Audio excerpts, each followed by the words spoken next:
three different types of powder that can be made from peas for human consumption. There's pea flour, pea protein concentrate, and pea protein isolate. So pea flour. What that is it's dehulled, I think it's how you pronounce it, dehulled peas that are milled. Dehulled, what is that? So peas, they grow in a pod. They say, moving my fingers for the podcast people, kind of like in a crescent moon almost shape. At least that's what I've seen on Google Images. So it's like a shell, kind of looks like a little crescent moon, and then there's little peas inside that shell. I guess that's where there's the saying peas in a pod. Like, oh yeah, those two boys are peas in a pod. They're kind of the same because they're all come in a little pod. So dehulled is you take that shell off so then you can actually take out the peas itself. And then milled means it's just ground into a fine powder. So pea flour is nothing but dehulled peas that are ground into a fine powder. It reminds me, just a little bit off topic here, it just kind of come to mind here. Years ago, I went to a sushi place and ordered, I think it's edamame is how you pronounce it. And I believe that's just soybeans, like cooked soybeans. Well, how they served it is they actually served it in the shell. I never had edamame before. I had no idea how to eat it. So I just picked it up and just started gnawing on it. And I'm thinking to myself, like, this is not really that tasty. I mean, I guess it's an acquired taste. That's what my mom always used to tell me about beer. Oh, it's an acquired taste. I was like, this tastes like crap. Until the other person I was with said, no, you got to actually take that off and take the soybeans out and eat those. And it was, oh yeah, this actually tastes a lot better now. Just a stupid story. Just kind of sparked my memory when talking about dehulling and then milling the peas. So we have pea flour. So it's basically, again, peas that are just ground into a fine powder. Easy enough. Pea protein concentrate. What's that?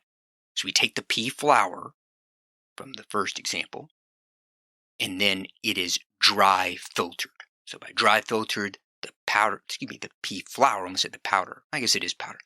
The pea flour is put into like a drum, and then air is pushed through that drum, and the air separates the lighter protein particles of the pea flour from the heavier starches. So I'm assuming the protein, which is lighter, will kind of go to the top while the starches will go down to the bottom. And then the protein is then collected, and then you have your pea protein concentrate. So it's like a dry filter process. Pea protein isolate. So we start with pea flour. It's always going to start with the pea flour. This time, though, it goes through a wet filtration process. So the pea flour is like submerged in water that can also have an acid in it and or an alkali, which is base, and sodium. All right, so it's submerged in this water with acid and or base and or salt in it. And similar to the air filtration process, I assume the lighter protein particles are going to kind of float to the top or be near the surface while the heavier starches go down. Just like if you have, a bodybuilder who jumps into water, they're going to sink because the muscle is dense. Where if you have somebody who has a lot of body fat, they may float because muscle is denser than fat. So why is the pea flour submerged in the water with the acid, the base, and the salt? Well, the idea that the manufacturers want to do, the idea behind it is they want to take the amino acids in the protein to their isoelectric point. So we all know that protein is made of amino acids. I think I learned that like in grade school. Well, those amino acids can be positively or negatively charged. So the positive and negative charge of the amino acids actually makes the protein more soluble. So when you put it in this solution, it'll dissolve in the solution. Manufacturers don't want that. I don't want that because then if it dissolves, you can't collect it to make Howard's Blend plant-based protein powder because it has pea protein isolate in it. So by putting in an acid and a base and salt, it changes the pH of the solution, but then that also can take the protein, or I guess in this case the amino acids, to their isoelectric point, which in my understanding is when there's not a negative or a positive charge. So it's by taking it to this isoelectric point, not a negative or a positive charge, it then makes the protein less soluble in the solution, so it's easier to collect it. So the protein is collected from this solution, and then it's put into a centrifuge. So what's a centrifuge? Just like when you're testing, like with blood. You put blood like in the vial and in a centrifuge, and it spins it around real fast, and the centrifugal force pulls or separates the parts of the blood depending on how dense they are. I guess what do you have, like plasma, and then you have like platelets. It all gets separated. It's the same concept here. You put this pea protein that's collected from this wet solution into the centrifuge, you spin it around, and then the pea protein, which is lighter, it's a lighter particle, will separate from any starches that are still left in the solution. So you're separating it even more. So for pea protein isolate, you're actually doing like 2 filtration processes where the concentrate is just 1. So the pea protein left over from going through the centrifuge is collected, dehydrated, and then you have your pea protein isolate. So positives and negatives of both concentrate and isolate. So a positive for a concentrate is it's cheaper. It's cheaper when compared to isolate. All right. Another positive is that there's no, well, other than the electricity used to pump the air through the drum to do the air filtration or dry filtration, which I believe the term for that is called air classification. I think it's what it's called. It's in the resources. I believe that's the name. There's electricity used to do that, I assume. Other than that, I don't think there's really negative environmental impact directly from the manufacturing process. So those are 2 positives. Negative of pea protein concentrate is when you compare the same weight. So if you have 8 ounces of pea protein concentrate and 8 ounces of pea protein isolate, pea protein concentrate is going to be lower in protein. Because even though you go through that dry filtration process, there's still some starches that are collected with the protein particles. So it's lower in protein when you compare the same weight of concentrate and isolate. So that's a negative. You can look at it as a negative. Higher in carbohydrates. Pea protein isolate, the positive is higher in protein, lower in carbs. So it's better for people who are on a lower carb diet, who need the extra protein. Pea protein isolate is higher protein when you compare the same weight of concentrate and isolate. It's just the reverse of what we talked about with concentrate. What's the negative? Negative is it's more expensive than concentrate when you compare the 2. Also the negative is it produces wastewater. It's that solution where you're mixing the acid and the base and the salt. You can't use that again. It's non-potable. You can't drink it. So I believe it's termed effluents. I get that wrong. Effluents is where it's a runoff that can go into a stream or to a lake or to the ocean. And now you're adding pollution to water, which is not good. So it's negative and positive of both. So what's the benefit of pea protein isolate? And as I said, this is subjective. It contains all 9 essential amino acids. So there's a term you hear if you get into dieting and proteins and all that stuff, you'll hear complete protein. You say, well, a food that has all 9 essential amino acids is a complete protein. Yes, that is true. It has to have all 9 essential amino acids, but it's not completely the case. It's I guess it's kind of like half the equation. And before I get too deep in it, essential amino acids. So I looked up a number of sources before this episode. I've seen some that say there are 20 amino acids. There are some that say there's even 23, 22. So we'll just stick with 20, all right? there's hundreds of amino acids that exist, but there's 20 to 23, I guess we'll say that, 20 to 23 that the human body uses to make proteins that we need to live.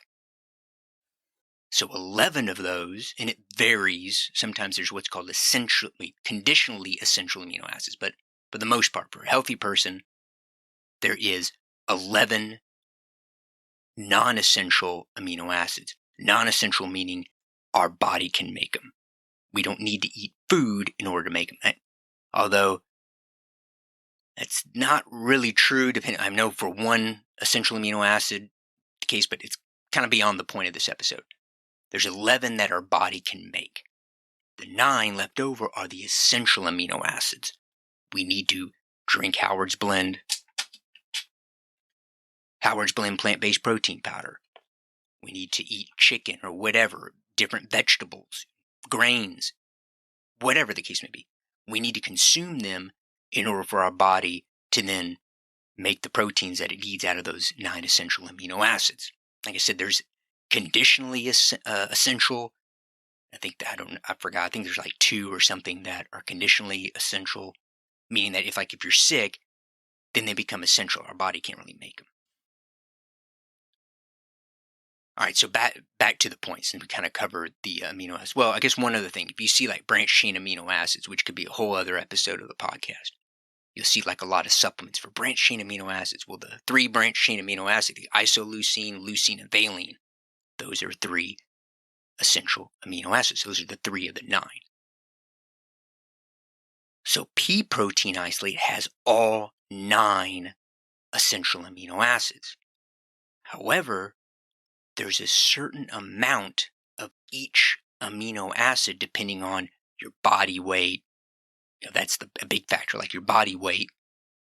There's a certain amount of each of those amino acids that someone needs. And there's actually a standard, or at least from the resources I used, there's a standard what is considered a complete protein, like the amount of amino acids, of each of these 9 amino acids.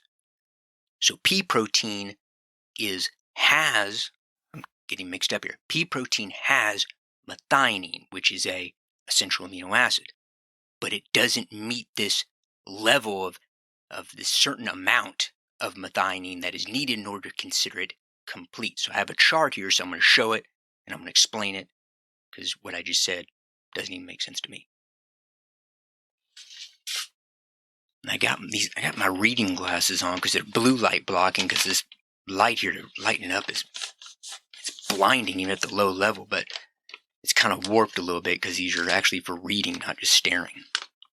All right, so I'm going to hold it up. Hopefully you can see this. So over here, I'm having to look through the paper. On my right, I'm going to try to explain it the best I can for the people listening, are the essential amino acids. So it's just a column. It has columns and rows. It has leucine, then the second row is isoleucine, then valine, then cysteine, then histidine. And then the columns, you have milligram per kilogram per day. So what this column means is that for leucine, let's say, I'm trying to read through the back of the paper here, you need, I think that says 39 milligrams per kilogram of body weight per day. I don't know where they get this figure. I'll have the resource in the description of the show. I'm assuming it's for like an average sized man. It didn't say it. I don't know if this is universal, like, okay, a 100-pound woman will still need 39 milligrams per kilogram per day of leucine. Don't know. So right here, it's just kind of explains for every number here of these essential amino acids, you need that amount of milligrams of that essential amino acid per kilogram of body weight per day. 2.2 pounds per kilogram. So that's if you want to figure that out. Then the second column, can't see it because this hand blocks the light, so I can't see through it, is complete. So leucine, you would need, I think it says 59. You need 59 milligrams per gram of protein for that source of protein, whatever it is, to be complete in leucine. So you can kind of see here, complete protein, yes, they need to have all 9 essential amino acids. Yeah, it's part of it. But they also need, the protein source needs to have more in terms of milligram per gram of protein than these numbers here of these essential amino acids. I don't remember how old this chart is, so it might be updated from now. This is just one that I found that was kind of easy to comprehend, so I figured I'd include it. So if we go, P is right here. I think I'm pointing at it. P is right there. And if we go down, I'm going to have to, so I can get to methionine. It's right there. I hope this is coming up in the camera. Methionine, I think it says you need 10 milligrams. Oh, wait, I got to go to this column. Sorry, next column. I think it's 16. Looks like 16. Let me go. Yep, I was right, 16. You need 16 milligrams per gram of protein from whatever source, chicken, I guess here it says milk, pea, rice, soy, to be considered complete. So if we go to P, it says 5. So there's 5 milligrams of methionine per gram of protein in pea protein. So pea protein's not complete because it doesn't have above this 16. You see you have milk, which has 27, rice, which is 26. No, 29. So that leads me to my next point on this. So in order to make it complete, you just combine different sources of protein. So if you have pea protein, mix it with rice protein. Because as I just pointed out, pea protein is low, 5 milligrams per gram of protein. Rice is high, 29 milligrams per gram of protein. But then if you go to rice, and I think if you go to lysine, which looks like it's right here, there's 33 milligrams per gram of protein. But to be complete, you need 45 milligrams per gram of protein. But thankfully, pea has 83 milligrams per gram of protein. So if you combine those two together, you have complete protein. So why did I say this is a benefit? I mean, it seems like, well, wait a second. Pea's great, then why do you have to combine it with something else to make it complete? Well, if you're vegetarian, or if you're vegan, for moral reasons, or health reasons, or religious reasons, or vegetarian for religious reasons, or moral reasons, whatever, then now you can build up a strategy in order to combine foods to get all the amino acids that you need, all the 9 essential amino acids that you need. Now, if you're non-vegan and you just use whey protein, well, it's easy to see. Whey's right over here to my left, your right. I mean, it's complete protein. I'll just hold up here for a second. Whey's got way more. Way good. Whey's got way more in milligrams of the essential amino acids. So it's complete. You don't have to worry about it. But if you're vegetarian or vegan, then that might be a benefit for you. Or if you're not vegan, if you're an omnivore, or you're a carnivore, where you're doing the carnivore diet, or I guess it wouldn't make sense if you're doing a carnivore diet, but if you're omnivore and you eat plants and you have your big salad, but you have chicken or whatever with it, but you don't like whey. Maybe whey gives you a stomach upset, and you're saying, I want to try plant-based protein. Now, you too can have a strategy then to make it complete. You just plan wisely, combine the sources of protein together, and then now you got complete protein. So that's the benefit. Let me set this down. Negative. So the negative is that peas are part of the legume. I love that word. Legume. They're part of the legume family, which beans, I like beans. Peanut butter, I like peanut butter. So if you're allergic to peanut butter, if you have like a peanut allergy or something, I shouldn't say peanut butter. Peanuts, when I say peanut butter. Peanuts, nuts, etc. Legume. I guess just peanuts. Yeah, it would be just peanuts, is because peanuts are part of legumes. I don't think nuts are. I don't know. For the purpose of this episode, will say peanuts, because I hear a lot on the news about peanut allergies. Well, if you're allergic to peanuts, you might want to be careful with pea protein because peas are part of the legume family. So an allergic reaction happens when our immune system, it recognizes the protein structures, and in this case, we'll say peanut butter. And peanut butter as as an enemy, it attacks that, and then that's what causes an allergic reaction. It's attaching on to that protein structure. Well, in a cup of peas, and this was in the documentation, in a cup of peas, I think like there's 8% protein. So if you have like a cup, about close to 1/10 of that cup is protein. So not very much protein. But let's just say you have a scoop, 30 grams of pea protein isolate. Well, now you're taking the protein that could be from 10 cups. I don't know. I don't know how many cups go into one scoop of pea protein isolate. I'm just throwing out a number. You're having the protein from an equivalent amount of like 10 cups of peas, which, unless you're like a competitive eater or something like that, nobody's going to be able to eat 10 cups of peas. They're going to get full way before that. So you're not going to get near as much protein, but now you're concentrating all that protein into 30 grams. Now is a potential that if you have an allergic reaction to peanuts, you might have an allergic reaction to pea protein because you're getting all that protein concentrated in such a small amount. So as usual, I've said it before, won't change. I'm not a doctor.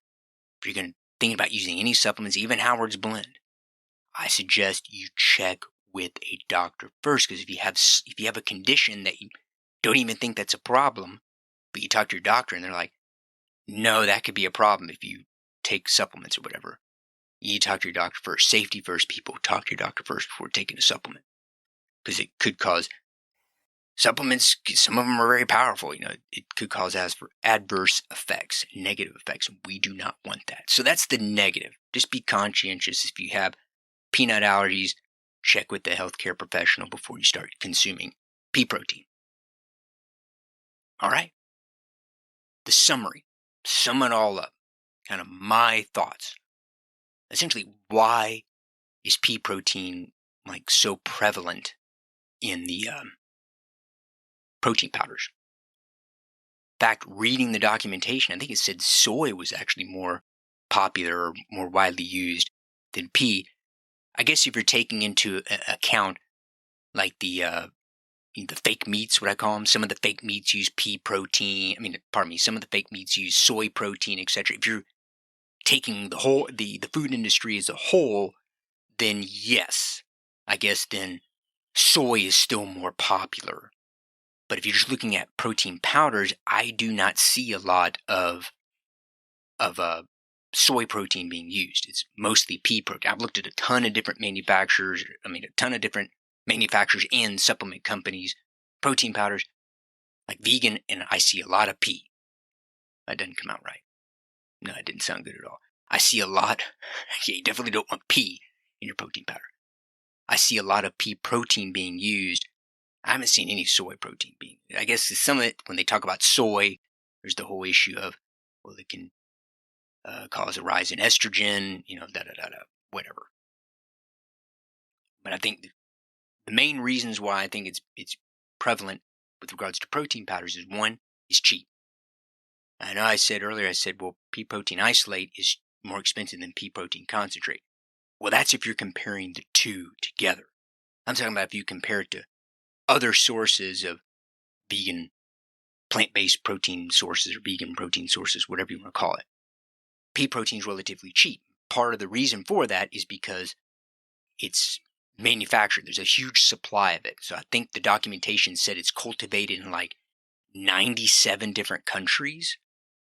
So for example, I don't even know if it's grown in Brazil, but if it's grown in Brazil and then all of a sudden there's huge fires in Brazil, bad weather, and then it kind of knocks out the whole crop of peas, well then, okay, we can go get it from Mexico, or we can go get it from China, or we can go get it from Asia, we can go get it from Australia or wherever. The prices may change because you have to ship it over to the different continents, whatever. But the supply is high. So I think that's one of the reasons why I believe it's cheap. but it's an inexpensive source of protein to use in a product. Second reason is because it's really a neutral flavor. It's really no flavor at all. And back when I was trying to think of like a general formula to use for Howard's Blend, another version that's not what's in this bag, not what I'm selling, but when I was trying to just make the lab in the kitchen, mixing and matching and weighing out shit, measuring shit to make into a formula that I could use and then see how much it would manufacture it would be for them to produce it. I mean, I bought like a 2 or 3 pound bag of organic pea protein isolate, and it was like under $50. So it's not that expensive, but there's literally no taste.